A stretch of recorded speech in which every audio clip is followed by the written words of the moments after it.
Taiyang moved without thinking. His body simply knew what to do, guided by centuries of sanguinar combat knowledge now integrated into his mind.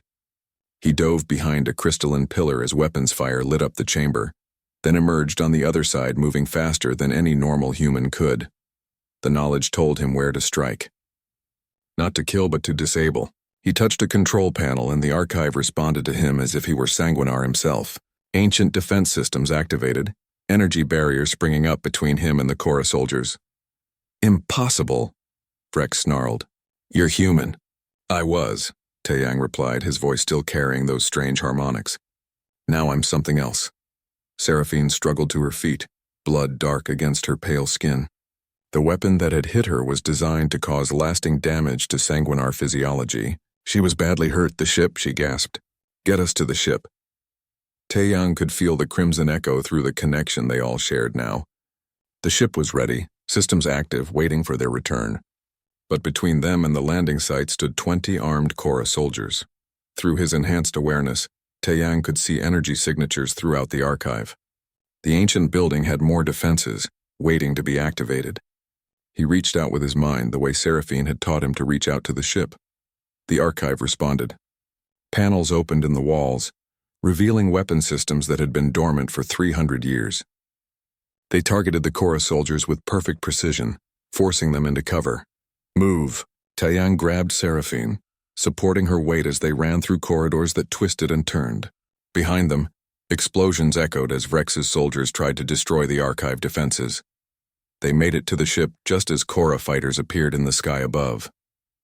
The crimson echo lifted off, her organic hull rippling as weapons fire struck her shields. Taiyang helped Seraphine to the medical bay, a chamber filled with equipment that looked more like a living garden than a hospital. He laid her down on a platform that immediately began responding to her injuries, growing tendrils of light that wrapped around her wounds. The ship can heal me, Seraphine said weakly, but it will take time. You need to get us out of here. I don't know how to pilot. Yes, you do. The knowledge is in you now. Trust it. Taiyang ran to the bridge. The controls made no sense to his human eyes. But when he stopped trying to understand them and just let his instincts guide him, his hands moved across the organic interface with confidence. The crimson echo responded like an extension of his body. He could feel her eagerness, her desire to protect them both. They accelerated away from Sanghelios Prime just as Korra's ship surrounded the planet. This is Commander Vrex, a voice crackled over the communication system. You cannot escape. Surrender the archive data and we will grant you a quick death. Taiyang didn't answer. Instead, he accessed the ship's systems, setting course for the nearest communication relay. He needed to send a distress signal, but the Korra were jamming all standard channels. Then he remembered something from the uploaded knowledge. Sanguinar ships had quantum communication systems impossible to jam or intercept. He activated it, broadcasting on frequencies that only certain species would recognize. The message was simple. This is Taeyang Kim of the Terran Coalition. I am under attack by Korra Dominion forces in the Abyss sector, carrying critical historical data, requesting immediate assistance. Korra fighters closed in, firing weapons that made the ship shudder. The Crimson Echo was fast, but she was centuries old and outnumbered 20-1. Taeyang pushed the ship harder, diving through an asteroid field. The Korra followed, but he was learning the ship's capabilities with every second. He spun through impossible maneuvers, using gravity from asteroids to change direction in ways the enemy couldn't predict. Human tricks, he muttered, grinning despite the danger. Let's see how you handle this. He led the Korra ships deeper into the field, then suddenly reversed thrust, letting them overshoot his position. Before they could react, he activated the Crimson Echo's weapons, ancient systems that fired beams of concentrated life energy. 3 Korra fighters exploded. The others scattered, but more were coming. Taeyang could see them on the sensors, at least 50 ships converging on his position. Even with his new abilities, he couldn't fight that many. Then space itself seemed to tear open. Human ships emerged from faster-than-light travel, led by a cruiser displaying the insignia of Commander Jihoon Yoon.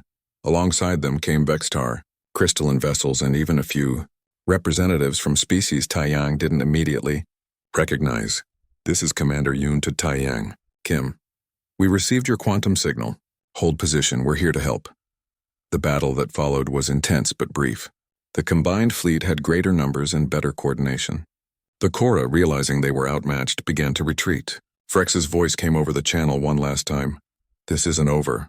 The Dominion will not allow Sanguinar knowledge to threaten our interests."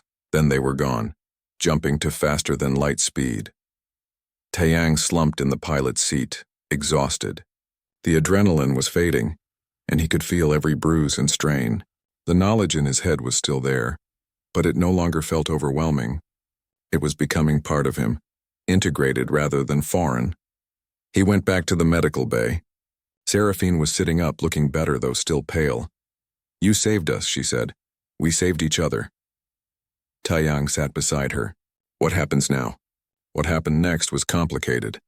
The combined fleet escorted them to a secure station, where Taeyang and Seraphine were met by representatives from dozens of species. The Galactic Council convened an emergency session. Some demanded that Taeyang surrender the archive data, fearing it made humanity too powerful.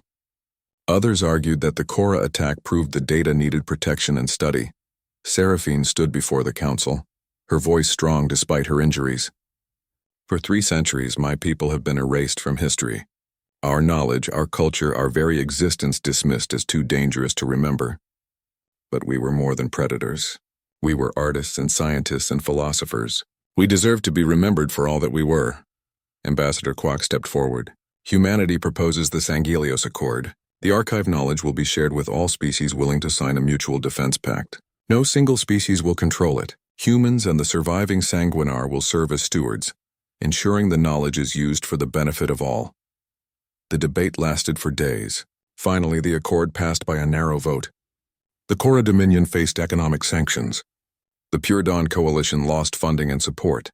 A new era began. Taeyang and Seraphine returned to Earth, where she walked among humans for the first time. She visited Seoul with him, wandering through gardens at night when fewer people would see her and be afraid. "Your world is beautiful," she said, "watching cherry blossoms fall in the moonlight." "So was yours," Taeyang replied. "I carry those memories now. The cities of crystallized blood, the art of shaped life energy. I won't let them be forgotten." "We won't let them be forgotten," Seraphine corrected gently. They established the Institute of Crimson Studies, where humans and the few other surviving Sanguinar who emerged from hiding could work together. The archive knowledge led to breakthroughs in medicine, energy production, and faster-than-light travel. More importantly, it changed how species viewed each other. Other unlikely partnerships formed across the galaxy, inspired by what Taeyang and Seraphine had proven possible. 6 months after the events at Sanghelios Prime, there was a ceremony recognizing their contribution to galactic unity.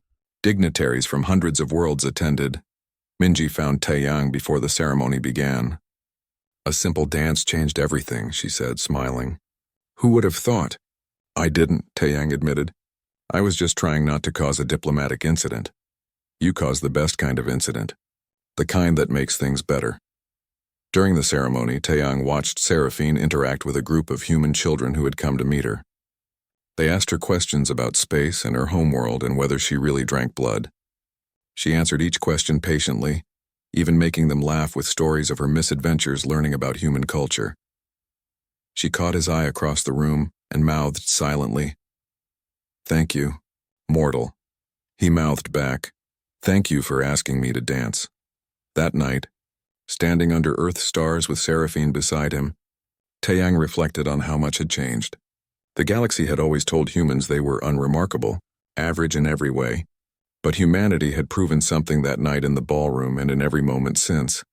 They weren't the strongest species. They weren't the smartest or the fastest or the most technologically advanced, but they had something rarer than any of those qualities. They had the courage to reach across the void and take the hand of someone everyone else feared. They had the wisdom to see potential. Where others saw only danger, they had the compassion to help someone carry the weight of extinction and loss in a galaxy that valued specialization. Humanity's greatest strength had always been their ability to connect, to bridge impossible gaps, to find common ground with the alien, and the feared Seraphine leaned against his shoulder, comfortable in a way she had never been before. "What are you thinking about?" "That we make a good team." "We do," she agreed. "Mortal and immortal, human and sanguinar, different but stronger together." The Crimson Echo was nothing like any ship Taiyang had ever seen. From the outside, it looked organic, like a massive creature frozen in metal and crystal. Inside, the walls pulsed with faint light, as if the ship itself was breathing. "She's alive," Seraphine explained as they walked through corridors that seemed to shift and adjust around them. Sanguinar ships are grown, not built. They respond to bioelectric commands, connecting directly with their pilots. Taiyang reached out to touch a wall. It was warm and he could feel a gentle vibration under his palm. "How old is she?" 400 years. She was young when I bonded with her." Seraphine's voice held affection. "She's been my only companion for a very long time." They traveled for 6 days through empty space, heading toward a region called the Abyss Sector. This area had been abandoned after the Blood Wars, marked as a danger zone on all galactic maps. During the journey, Taiyang learned to live aboard a Sanguinar vessel. The ship responded to Seraphine's thoughts, adjusting temperature and lighting without her speaking a word. She taught him how to sense the ship's mood, how to feel when it was content or anxious. "You're treating her like a person," Taiyang observed. "Because she is a person, not like you or me, but conscious nonetheless." The Sanguinar understood that consciousness takes many forms.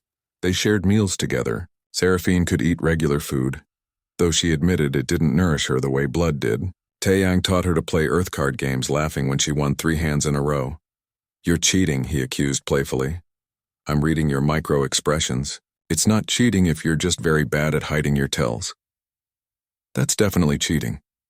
At night, or what passed for night on the ship, they meditated together. Seraphine taught Taiyang techniques that let him sense the ship's living systems, feeling the flow of energy through its organic circuits. Through their blood oath, Taiyang began to understand Seraphine better. She wasn't the monster from the stories. She was someone who had survived impossible circumstances, carrying the weight of her entire species' extinction. "Do you ever regret surviving?" he asked one evening. She was quiet for a long time. "Every day. But then I think if I give up, who will remember them? Who will carry their stories forward? That's why you want the Alliance. You want your people to be more than a cautionary tale." "Yes. I want them to be remembered as they truly were. Complex, flawed, but also capable of beauty and wisdom." On the 7th day, they arrived at Sanghelios Prime. The planet took Taiyang's breath away. It hung in space like a jewel, its surface covered in crystalline structures that glowed deep red and silver.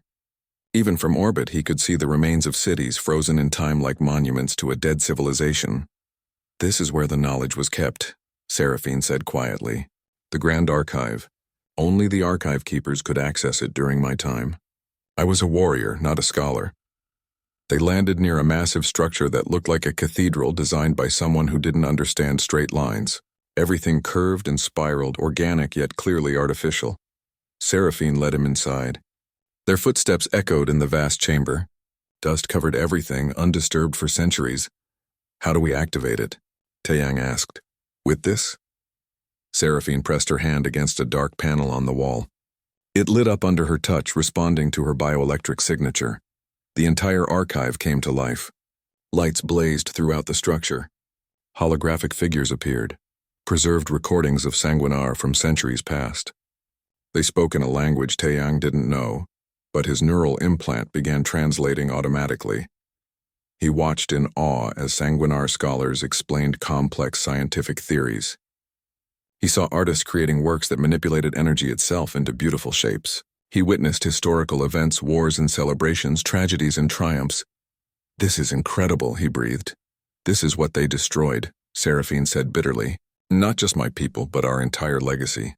They were so afraid of what we could do that they tried to erase us from existence." As they explored deeper, they found darker truths. Historical records showed that the Blood Wars hadn't been entirely unprovoked. Some Sanguinar had indeed believed they should rule other species. A faction called the Blood Ascendant had advocated for domination, seeing other beings as nothing more than food sources. "Your people fought against this," Taiyang realized, reading the records. "Your clan stood against the Blood Ascendant. We did. And we died for it. The other species couldn't tell the difference between those of us who wanted peace and those who wanted conquest. So they killed us all." Seraphine's hands clenched into fists. "That's why I'm the last of my bloodline. We were slaughtered for trying to do the right thing. Taeyang put his hand on her shoulder. Through their bond he felt her pain, the wound that had never healed. A sound echoed through the archive, metal scraping against stone. "We're not alone," Seraphine said, her body tensing. The attack came fast. Armed soldiers in heavy combat armor burst into the chamber, weapons raised. Taeyang recognized their insignia immediately. "Korra Dominion," he said. A scarred alien stepped forward, its reptilian face twisted in hatred. "I am Commander Vrex. I've been waiting decades for one of you blood drinkers to lead us to this place." "How did you find us?" Seraphine demanded. "We've been monitoring Sanguinar sites for years. The moment you activated this archive, you sent a signal across half the sector." Vrex gestured with his weapon. "The Dominion has profited greatly from your species' extinction. We've built our fortune on salvaged Sanguinar technology. We won't let you threaten that." "You're going to destroy the archive," Taeyang said, "and kill you both. Can't have witnesses." Seraphine moved like lightning. She was across the chamber before Vrex could react. Her claws extended, but he had been expecting it. His soldiers opened fire with weapons designed specifically to hurt Sanguinar, beams of energy that disrupted organic tissue. Seraphine screamed as one beam caught her shoulder. She stumbled and Taeyang ran to her side. "I need to upload the archive," she gasped. "It's the only way to save it." "Upload it where?" "Into the ship systems. And through our bond?" She looked at him with desperate eyes. "Into you. Your neural implant can hold the data." "That will kill me," Taeyang said. "It might not. You're stronger than you think." She grabbed his hand. "Trust me, please." Around them, Korra soldiers were advancing. Taeyang could hear more of them entering the archive. They had minutes at most. "Do it," he said. Seraphine pressed her hand and Taeyang's hand together against the archive's central console. Data began flooding through their connection. It felt like lightning in his veins, like his brain was being rewritten in real time. He saw everything. Sanguinar medical knowledge that could cure diseases thought incurable. Energy technologies that could revolutionize space travel. Weapons, yes, but also tools for peace. Art and philosophy and mathematics that humanity had never dreamed of. The pain was incredible. Taeyang screamed, falling to his knees. But he didn't let go. Through the agony, he heard Vrex shouting orders. Heard weapons charging up for a final strike. Felt Seraphine's desperation as she tried to complete the upload before they were both killed. Then something changed. The data stopped being just information. It began to integrate with his biology, his neural pathways adapting and changing to accommodate the flood of knowledge. Taeyang's eyes snapped open. They were glowing with the same silver light as Seraphine's. He stood and the world moved differently around him. He could see energy flows he had never noticed before. His body felt stronger, faster, more responsive. "You threaten what is mine," he said, his voice carrying harmonics that hadn't been there before. The words came out in ancient Sanguinar. Vrex stared at him in shock. "What are you?" Taeyang smiled, showing teeth that had become just slightly sharper. "I'm something new." The diplomatic suite was smaller than the ballroom, but far more comfortable. Taeyang sat across from Seraphine at a table made of some material that shifted colors with the light. Between them lay a datapad displaying the draft agreement they had been working on for 3 days. "You want to limit my access to your memories," Seraphine said, reading through his latest revision. "Only surface thoughts during feeding and no access to personal family memories or classified government information." "Yes," Taeyang confirmed. "Some things need to remain private. I'm willing to share much, but not everything." Seraphine leaned back in her chair. She wore different clothes now. A dark outfit that seemed to flow like liquid when she moved. "You drive a hard bargain for a mortal. You said I was different. This is why." Taeyang added a note to the datapad. "In exchange, you'll teach me about Sanguinar technology. The basics of your biotechnology, your energy systems, and your medical knowledge. That knowledge could be dangerous in the wrong hands. Which is why we're building trust first. Small steps." Taeyang met her silver eyes. "This oath binds both of us. I need to know you'll respect the boundaries we set." Over the 3 days, they had talked for hours. Seraphine had shared stories of her world, a place where cities were built from crystallized blood that glowed in the darkness. She described art forms that humans couldn't even imagine, where life energy itself was shaped into beautiful patterns. She spoke of the tragedy of the blood wars, how her people had been divided between those who wanted to coexist peacefully and those who believed Sanguinar should rule as apex predators. Taeyang had shared Earth's history in return. He told her about humanity's wars, the terrible mistakes they had made, and the long journey to unity that finally let them reach the stars. He talked about art and music, about the things that made humans more than just survivors. Your people fought among themselves, Seraphine had said during one conversation. Just as mine did. Yes, but we learned. Eventually. And you think my people could learn too? I think everyone deserves a chance to try. Now looking at the final agreement, Taeyang felt both excited and terrified. This would change everything. Not just for him, but potentially for all of humanity. There's one more condition, he said. If at any point either of us feels the oath is being abused or causing harm, we can end it. A clean break, no blame, no consequences. Seraphine considered this. That defeats the purpose of an oath. It's meant to be permanent. Nothing in life is permanent. Things change. People change. This needs to have an exit clause or I can't agree to it. She studied him for a long moment, then slowly nodded. Very well. An exit clause. You continue to surprise me, Taeyang. Is that good or bad? It's interesting. I haven't been interested in anything for a very long time. They finalized the agreement and prepared for the ceremony. Word had spread across the station. The blood oath between a human and a sanguinar would be witnessed by representatives from multiple species and recorded for the historical archives. The ceremony took place in a neutral chamber. Minji stood as witness for humanity, her face carefully neutral. A Vextar elder represented the Galactic Council, its crystalline body reflecting the room's lights in dizzying patterns. Security drones hovered near the ceiling, recording everything. Seraphine produced a small blade made of dark metal. It looked ancient, covered in symbols Taeyang didn't recognize. This blade has been in my family for generations, she said. It has witnessed oaths between my ancestors and their chosen companions. Some were sanguinar, some were not. She took Taeyang's wrist gently, turning it to expose the veins. The blade touched his skin and he felt a sharp sting. Blood welled up, dark red against his pale skin. Seraphine brought his wrist to her lips. Her eyes met his as she drank, just a small amount, enough to seal the bond. Her pupils dilated and Taeyang felt something shift inside his mind. Suddenly he was somewhere else. He saw nebulas swirling in impossible colors. He felt the joy of flying through space in ships that were alive, responsive to thought and emotion. He experienced the weight of centuries, the loneliness of being one of the last of your kind. Then he was back in the chamber, gasping. Seraphine released his wrist and used the same blade to cut her own palm. Dark blood, almost purple, dripped into a crystal vial. Drink, she said, offering him the vial. It's diluted for human safety. Taeyang hesitated only a second, then drank. The liquid tasted like copper and lightning. Heat spread through his body, not painful but intense.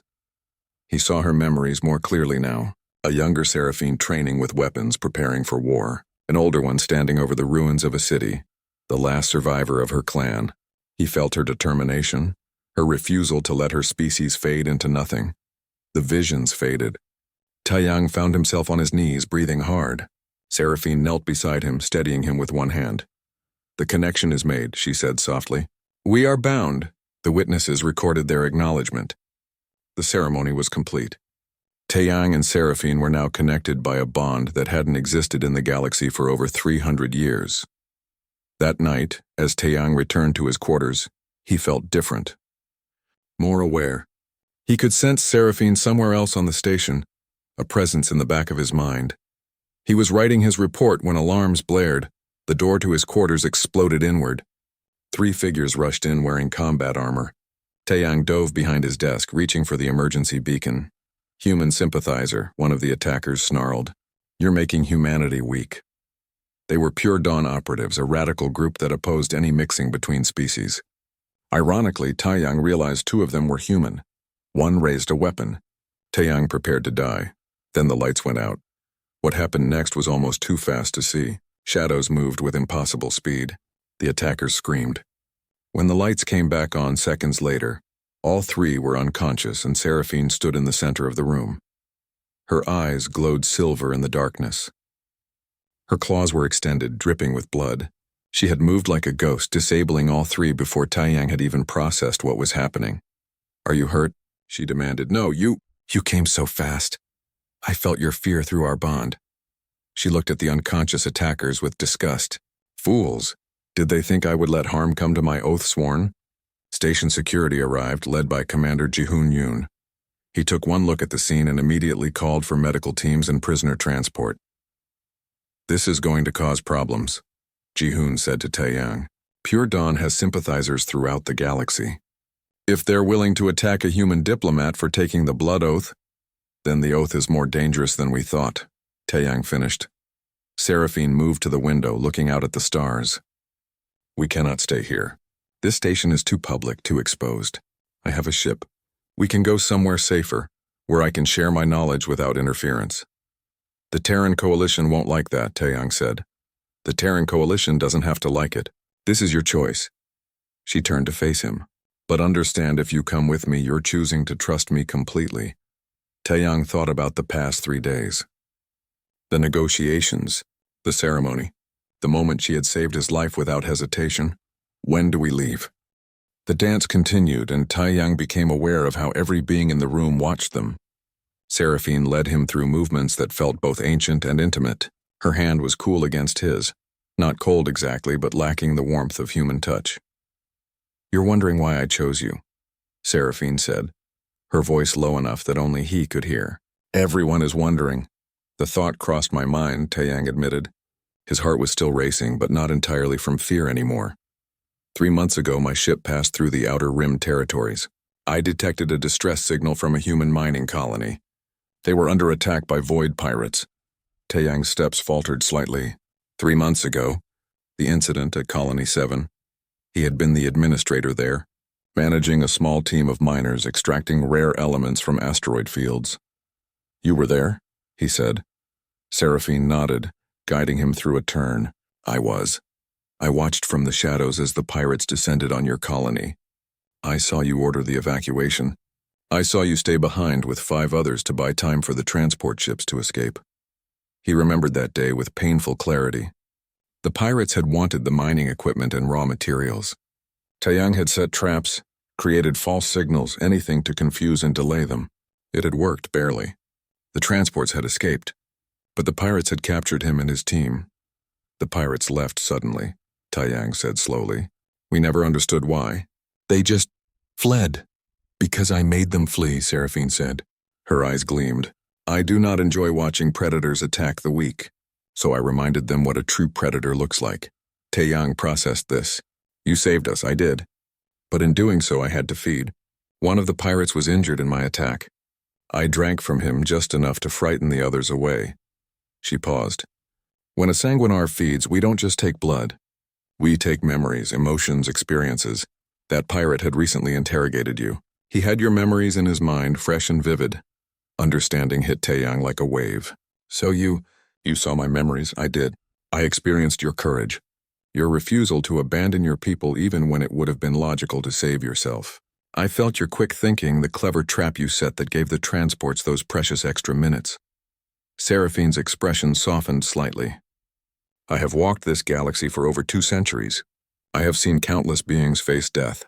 Few do so as you did. The music swelled around them. Other couples had resumed dancing, but they kept a careful distance from Seraphine and Taeyang. You've been carrying my memories for 3 months, Taeyang said. Yes, they fascinated me. Humans fascinate me. Your species is so young, yet you've achieved so much. You're not the strongest or the fastest. Your technology is good but not exceptional. Yet you've earned respect among species that have traveled the stars for millennia. I wanted to understand why. The dance brought them close together, then apart again. Taeyang's mind raced. This was bigger than just a dance. This was a first contact situation with a species everyone thought was dead. What do you want from me? He asked. An alliance, Seraphine said simply. My people need allies. There are perhaps a dozen of us left, scattered across the galaxy, hiding. We survived the blood wars by disappearing. But I'm tired of hiding. I want my people to have a chance to return, to be part of the galactic community again. And you think humans will help you? I think humans might be brave enough to try. She met his eyes. I offer you a blood oath. It's an ancient ritual among my kind. I would take a small amount of your blood regularly, forming a deep connection between us. In exchange, I would share my knowledge, my protection, and the secrets of sanguinar technology. Through me, Humanity could learn things that would advance your civilization by centuries. The music was ending. Their dance would soon be over, and Taiyang would have to make a choice. What exactly does this connection mean? He asked. I would experience your emotions and some of your surface thoughts when I feed. You would gain access to some of my memories and knowledge. It's intimate but not invasive. Both parties must consent to deepen the connection. Before Taiyang could respond, someone grabbed his arm. He turned to see Deho Choi, his face tight with concern. Excuse us, Deho said firmly, pulling Taiyang away from Seraphine. She let him go without resistance, watching with an amused expression. Deho led Taiyang to a quiet corner of the ballroom where several human diplomats had gathered. Minji was there, along with Ambassador Hyun Kwak, the senior human representative. What do you think you're doing? Ambassador Kwak demanded. His face was red. Dancing with a sanguinar? Do you understand the position this puts us in? She approached me, Taeyang said. What was I supposed to do? Refuse her in front of the entire galactic community? You should have... Kwak started, but Minji interrupted. He did the right thing, she said quietly. Refusing her would have been an insult.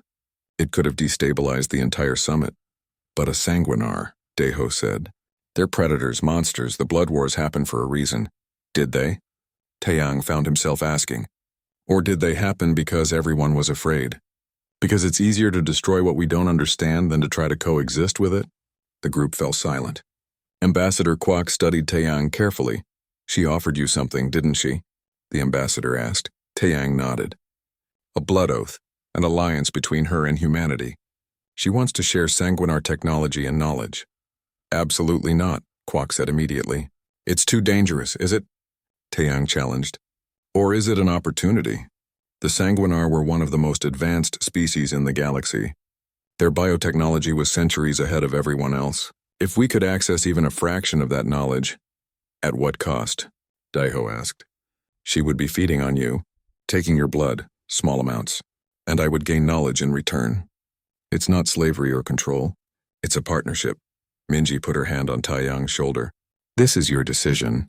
But understand that if you do this, you'll be making it for all of humanity. Other species will see this alliance and form opinions about us based on it. Taeyang looked across the ballroom. Seraphine stood near the main entrance waiting. She wasn't looking at him, giving him space to decide. But he knew she was aware of every word being spoken. Humanity didn't get to the stars by being afraid, Taeyang said. We got here by taking risks, by reaching out to species that seemed strange or dangerous and finding common ground. The sanguinar aren't just strange, Ambassador Kwak warned. They're apex predators. So are we, Taeyang replied. We just hide it better. He walked back across the ballroom. The crowd parted for him, whispers following in his wake. He stopped in front of Seraphine. I accept your blood oath, he said clearly, but I have conditions. We negotiate terms. This is a partnership, not ownership. Seraphine's smile widened, showing her fangs fully. Negotiate then, mortal. Impress me. Taeyang Kim stood near the refreshment table, trying his best to look invisible. The Grand Celestial Station's ballroom was massive, filled with lights that changed colors every few seconds. Aliens from dozens of different worlds moved across the dance floor, their bodies reflecting the strange glow.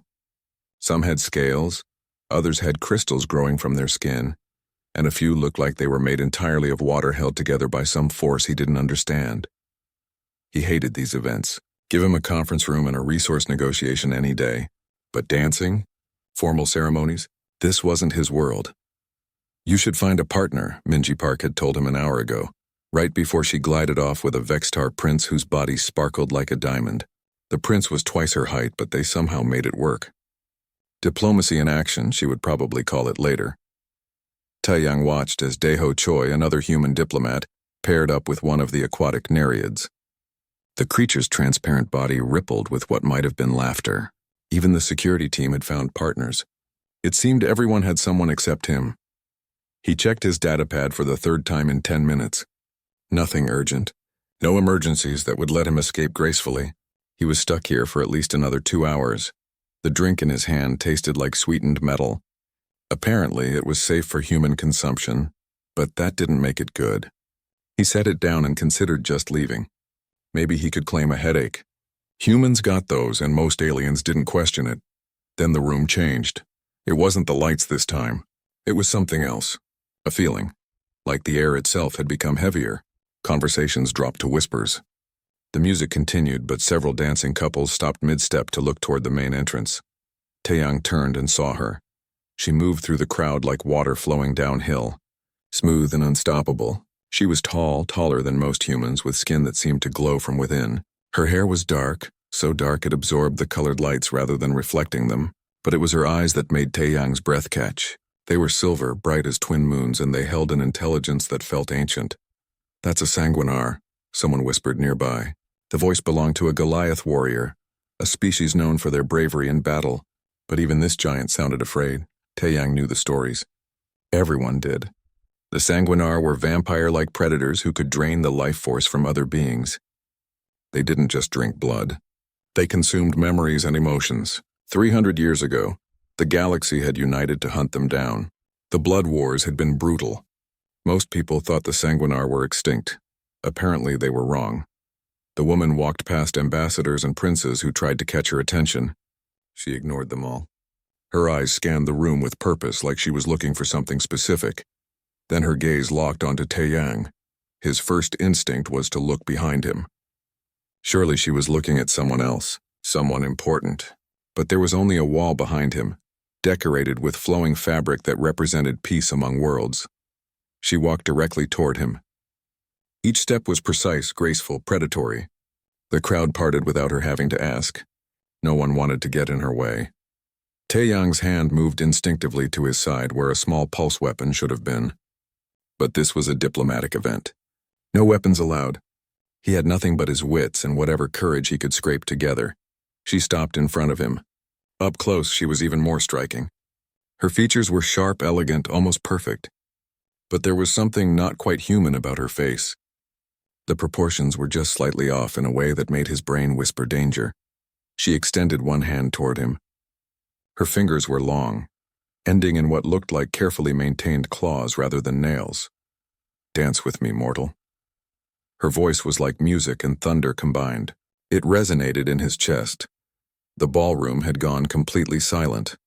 Even the music had stopped. Everyone was watching. Taeyang's mind raced through options.